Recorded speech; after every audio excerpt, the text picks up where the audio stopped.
Hey everyone! Flying mounts are a new addition to World of Warcraft in classic TBC. They allow you to go from point A to point B faster than ever, given you're in Outland of course. And they even unlock certain content like dungeons and areas only accessible through flying. But flying mounts are also quite hard to obtain depending on how deep your pockets are. Just training the flying skill itself will set you off 1000 gold for the 60% speed skill and a whopping 5000 gold for the 280% one. But if you manage to get the skill, a huge variety of options opens for you. I counted them, and there's exactly 27 flying mounts obtainable in Burning Crusade at level 70. Some of those are harder to obtain than others, and some of those are cheaper to get than others. So whether you want to save a buck or two by getting the cheapest option or the most unique one, or maybe you're a collector who wants to obtain every mount in the game in TBC in preparation for Wrath of the Lich King when they finally add the collection tab, I got you covered. Today, we're gonna go over all the flying mounts in TBC from easiest to hardest to obtain. So without further ado,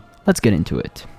We're gonna start off with something you probably weren't expecting. At number 10, we have the Magic Broom. This mount is basically free to obtain, but there is a catch. One, you can only obtain it during the 2 weeks of Hallow's End, which is an in-game event in World of Warcraft that starts somewhere late in October, and two, it only lasts 14 days. However, this is indeed a flying mount, and it goes up to 280% speed. In fact, it acts as both a flying mount and a ground mount. It actually changes depending on your mount skill and where you are, and most importantly, depending on which version of the mount they go with in classic TBC, you could potentially obtain it with zero effort and for free. The item is in the game files, but obviously we don't know exactly how to obtain it as of now. I did as much research as I could, and the only tangible information I could find is that it is instant cast, so honestly I would use this over my regular flying mount if I were farming or doing something that requires a lot of mounting up. And also, this was indeed in the game, as those screenshots from Wowhead in 2007 can attest.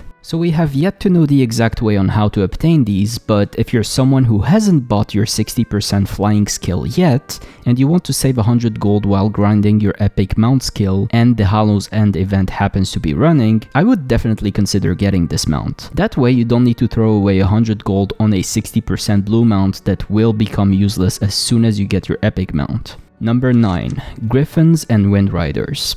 So this is it. Those are probably going to be the flying mount that 90 to 99% of players will be using on a daily basis. They are your entry-level flying mount, and to be fair, they do get the job done. As an Alliance player, regardless of your race, you get to choose between a selection of Griffins, and as a Horde player, you have the same choice but for Wind Riders. I gotta say, as an Alliance player, I'm a bit jealous of Horde all the time because of their Wind Riders. They look so much cooler in my opinion. But of course, that's just personal taste. As I said for the Magic Broom, there is that weird gray area where you possibly will not have enough gold to buy your epic flying skill yet, and you'll be forced to buy an annoying 60% flying mount for 100 gold that you will be throwing away as soon as you get your epic flying skill. So for this reason, I would consider not buying this mount altogether if you think you can be patient enough to make the 5200 gold required to buy your epic flying skill and your epic mount. The 60% flying mounts are also obviously slower than the 100% ground mounts that you will probably have at this point, which means that in a straight line with no obstacles on the way, sticking for your 100% ground mount is always better. But again, a flying mount does unlock a lot of content even if it's a 60% one, so this choice is up to you. Personally, I do have enough gold saved in Classic to go straight to the epic flying mount, but I understand this is a luxury that not everyone can afford.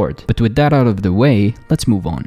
Number 8. Nether Rays. We're now getting into reputation mounts. The level of difficulty to obtain these mounts will raise from here, and we're gonna start with these ones, the Nether Rays. From the reputation Shat'ari Skyguard. You will need to be exalted with this reputation and have 200 gold to buy either one of the 5 mounts they offer. According to Wowhead, it takes 37 days of doing dailies to reach exalted, but the dailies only take half an hour to an hour at most to complete every day. At least that's in my experience experience testing them on the beta, so you will probably be able to shave that time down considerably by doing this every day. Speaking of beta, keep in mind that the Shat'ari Skyguard reputation, their dailies, and those mounts will not be available at launch in Classic TBC, but Blizzard did enable them for testing on the beta, so I can only assume that they will be added quite fast, in Phase 2 at the latest. In the description, you will find a Wowhead guide for this reputation. Just do these quests every day for 37 days and you will be able to buy these mounts to stand out from the bulk of players who are still using the default faction flying mounts. Number 7. Nether Drakes. Probably one of the most popular flying mounts in the game, and for a good reason. The Netherwing reputation Nether Drakes look amazing. I would be shocked at this point if any World of Warcraft player doesn't know these mounts. They are emblematic of Burning Crusade, and the best part about it is that we're gonna get to ride them again in Classic TBC. So the Nether Drakes are obtained from the Netherwing reputation, which is actually a bit faster according to Wowhead to obtain, a couple weeks to reach Exalted. And in my experience, this does check out. The only reason I put it after the Nether Rays is because in my experience, the Netherwing dailies do take a bit longer to complete every day compared to the Shat'ari Skyguard ones, but that could just be me doing it on retail honestly. You can also farm these rare spawn eggs around Netherwing to accelerate your reputation, but I personally will stick with the usual dailies in Classic TBC. Furthermore, you don't need to pay anything to obtain these. Once you reach Exalted, you're simply sent to Shat'rat and you get to talk to the Nether Drake that you want to obtain as a mount and you'll get it for free. Keep in mind, however, that the Netherwing reputation is not going to be active at launch, and it will probably not be added until a couple patches in the game, as Blizzard has not enabled any testing for this reputation yet. But maybe they will soon, and maybe they will add them in Phase 2, but I doubt that. I would probably see this added with Black Temple, which is Phase 3. But as soon as Phase 3 hits, I highly recommend getting these done. Those are amazing and a staple to any Burning Crusade mounts. Every player should go through the process of getting these at least once. Number 6. The CENARION War Hippogryph. The CENARION Hippogryph is a really cool mount that requires you to be exalted with CENARION Expedition and will set you off 1,600 gold, on top of the regular epic flying skill of course. And the reason I put this here is because I feel like the CENARION Expedition reputation being tied to dungeons and requiring you to do heroic dungeons every day to reach Exalted is quite more difficult than just doing dailies designed for players playing solo with any type of gear, not to mention the 1,600 gold price tag. However, the Hippogryph is a stunning looking mount, and it is one of a kind for a very long time, until the Argent Hippogryph from the Argent tournament in Wrath of the Lich King actually, and you just can't go wrong with this. So if you have the gold and reputation for it, I would definitely buy this one. Very few people will spend the gold for this, and you'll probably be riding a very unique mount for quite a while. Number 5 and 4, the Engineering Flying Machines.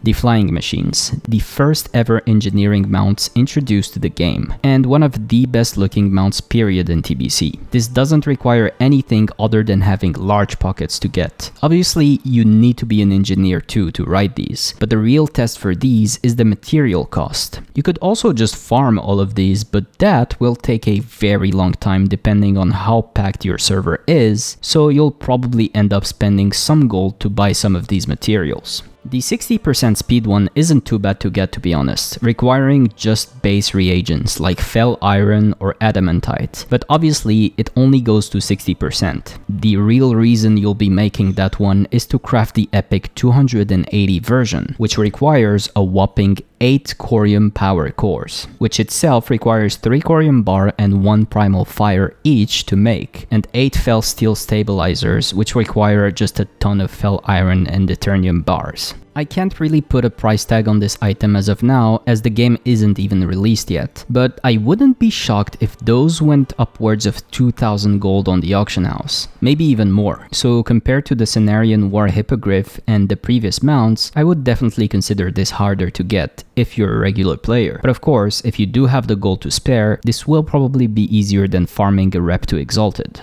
Alright, next up, we're getting into extremely hard grind territory. Mounts that require tens, maybe even hundreds of hours of game time to obtain, or just an incredible luck or a ton of skill. So at number 3, the HORSEMAN'S REINS. This item was added in Burning Crusade, and it is in the game files for Classic TBC, so we can only assume that it will be obtainable on live servers. Similar to the Magic Broom, the HORSEMAN'S REINS is a mount only obtainable during the couple weeks that the Hallows End event is up in late October. And this mount's drop rate, at least going by retail drop rates, is ridiculously low. We're talking lower than 1%. So we're talking about a boss that you can only kill once per day for only 2 weeks, and that drops an item that has less than a 1% drop chance that you will have to compete with 4 other dungeon mates for. I think you start to understand why this is at number 3. I did, however, read a comment on Wowhead saying that you can actually kill the Horseman as many times as you want every day. I don't know if this is true. I'm gonna go with the assumption that it isn't true, or that it was only the case in Wrath of the Lich King. But if you can indeed kill him as many times as you want, this will make farming this a tiny bit easier, I guess. If you can spare the patience to farm this for hours every day and not see it drop once. Number 2.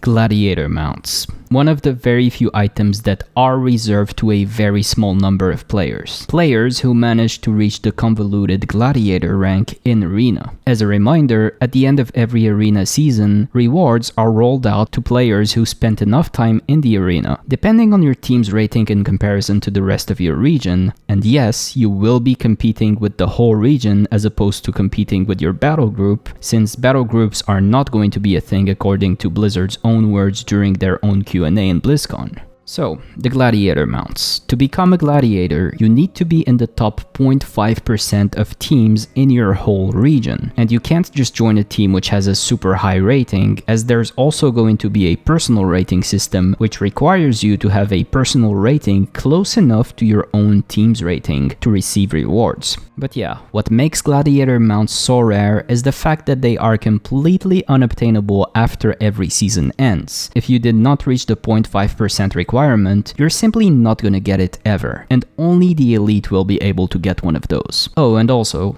those go at a speed of 310% compared to 280 for all the mounts we mentioned so far. And finally, number 1, Ashes of Alar. So I was torn on the last 2 spots on this list between Alar and the Glad mounts, but I decided to go with this simply because of the fact that this mount is just ridiculously hard to obtain, all things considered. First, we have the fact that this has a 2% drop chance, at least in retail. We don't know if this has been made easier throughout the years, so maybe it will be even lower than that. Then there's the fact that this mount drops from one of the hardest bosses in the game, Kel'Thas, which we know will be brought on his pre-nerf state according to Blizzard. And this boss, pre-nerf, is no joke for modern players. And then, obviously, there's the fact that you're competing with 24 other players who are gonna fight nail and teeth to obtain one of these mounts, as this is the only other mount that goes at 310% other than the Glad mounts. There's going to be a ridiculous amount of drama around this mount, and I can't wait to see it unfold.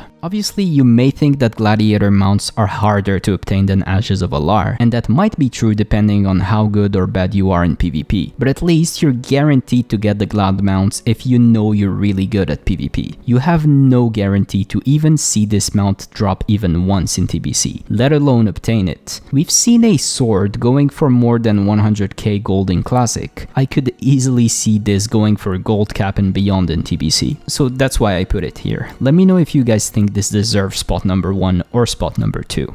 So with that, this marks the end of this video. I had a lot of fun making it, and I will personally be collecting a few of these mounts in anticipation for Wrath of the Lich King when they finally add the collection tab. Let me guys know in the comments which ones you're gonna go for. Are you crazy enough to go for a Gladiator mount or Ashes of Alar, or are you content with just the Nether Drakes? Let me know in the comments, I'm curious to know. With that said, I hope you enjoyed this video. If you did, give it a like and remember to subscribe to the channel for more content like this. I will see you guys in the next one. Bye for now.